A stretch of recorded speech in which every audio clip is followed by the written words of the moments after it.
నేటి యువతలో చాలా మంది తల్లిదండ్రులు భారం అనుకుంటారు.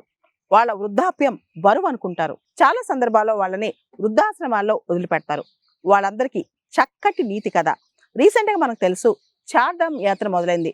యమునోత్రి, గంగోత్రి, కేదార్నాథ్, బద్రీనాథ్. ఒక తల్లికి ఒక కోరిక కలిగింది, కేదార్నాథ్ చూడాలని. తన జీవితకాల కోరిక అది, తన తీరని కోరిక అది. దాంతో కొడుకులను అడిగింది.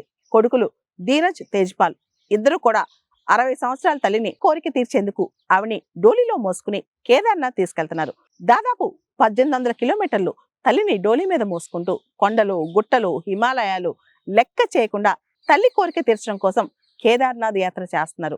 ఇది అక్కడ చూపర్లను ఆకట్టుకుంది, మనసులు హత్తుకునేలా చేసింది. అంతేకాదు, కొడుకులు తల్లిని ఎంత ప్రేమిస్తారా, అందరు తల్లిదండ్రుల్ని పిల్లలు ఎంత ప్రేమిస్తే ఎంత బాగుంటుంది, ఇంత బాగా టేక్ కేర్ చేస్తే ఎంత బాగుంటుంది అని చెప్పి అందరూ యాత్రికులు మాట్లాడుకుంటున్నారంట.